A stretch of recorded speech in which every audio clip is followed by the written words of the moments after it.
बातमीपत्राच्या सुरुवातीला बातमी शिर्डीमधून परदेशातून आलेल्या साई भक्तांची आर्थिक फसवणूक झाली आहे। 500 रुपयांचं सामान 4000 विकले। दुकानावर गुन्हा दाखल करण्यात आलाय, तर 2 जण ताब्यात असल्याची माहिती आहे। शिर्डीत झालेल्या दुहेरी हत्याकांडानंतर पोलीस प्रशासन खडबडून जागं झालंय। यात शिर्डीत भाविकांची लूट होऊ नये यासाठी दलाल मुक्ती अवैध व्यवसायांवर कारवाई सुरू केलेली असताना आज साई भक्तांची आर्थिक लूट झाल्याचं समोर आलंय। तर यूके मधून आलेले अनिवासी भारतीय बलदेव रामसेन यांना 500 रुपयांचं सामान 4000 रुपयांना माथी मारल्याचं लक्षात आल्यानंतर पोलिसांमध्ये गुन्हा दाखल करण्यात आलाय, तर या संदर्भात दोघांना ताब्यात घेतलंय। सकाळी त्यांनी जेव्हा दर्शनासाठी मंदिरात जात असताना एका दुकानदाराने त्यांना अडवले।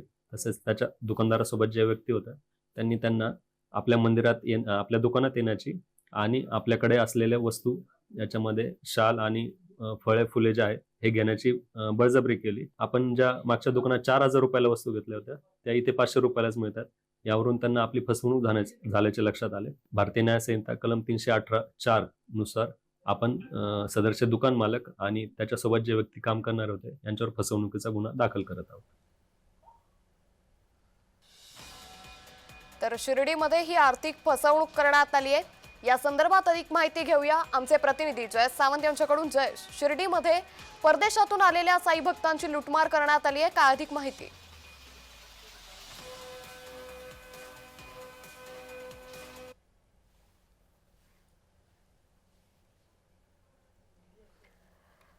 तर या संदर्भात अधिक माहिती घेऊयात आमचे प्रतिनिधी जयेश सावंत यांच्याकडून। जयेश, शिर्डीमध्ये परदेशातून आलेल्या या साई भक्तांची आर्थिक फसवणूक करण्यात आली आहे, काय अधिक माहिती? अंकिता, नक्कीच गेल्या काही दिवसांपासून या शिर्डीमध्ये वाढलेली गुन्हेगारी आणि त्यामुळे घडत असलेल्या घटना समोर येत आहेत आणि याचाच आज परिपाक नाही। शिर्डीमध्ये या ठिकाणी परदेशी जे यूकेहून आलेले साई भक्त आहे त्यांना जे 400-500 रुपयाच्या ज्या वस्तू होत्या त्या 4000 रुपयांना त्यांच्या माथी मारण्यात आला। त्यांची आर्थिक लूट या ठिकाणी शिर्डीतील पॉलिश करणारे किंवा त्या ठिकाणी जे साहित्य विकणाऱ्या लोकांकडून झालेली आहे आणि या संदर्भात शिर्डी पोलीस ठाण्यात गुन्हा दाखल होतात। शिर्डी पोलिसांनी 2 जणांपैकी ताब्यात घेण्यात आलेला आहे।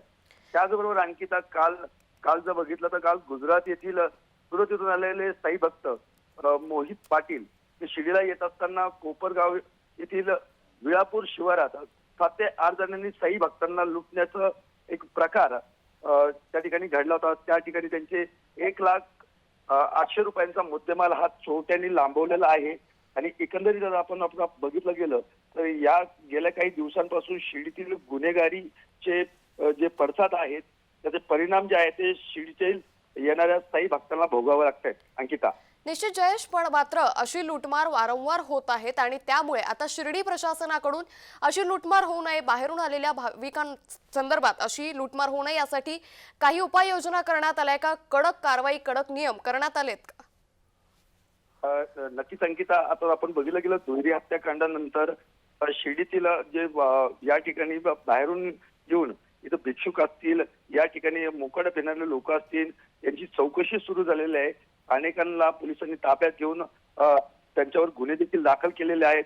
मात्र या ठिकाणी मोठ्या प्रमाणात शिर्डी साईबाबा संस्थांकडून याच्यावर उपाय योजना करण्याची गरज आहे, कारण की या ठिकाणी परराज्यातून असेल, परगावातून असेल, मोठ्या प्रमाणात लोक इथे येऊन वास्तव्यात राहतात आणि त्या माध्यमातूनच या गुन्हेगारीला कुठेतरी एक जन्म दिला जातो, एक जन्म होतोय असा एक एकंदरीत अंदाज जो आहे तो यापूर्वी देखील माजी खासदार सुजय विखे पाटील यांनी मांडला होता आणि याचाच एक परिपाक म्हणून या घटना या वारंवार घडतात आणि प्रशासनाने कुठेतरी ठोस भूमिका घेऊन यावर एक कारवाई करण्याची गरज आहे।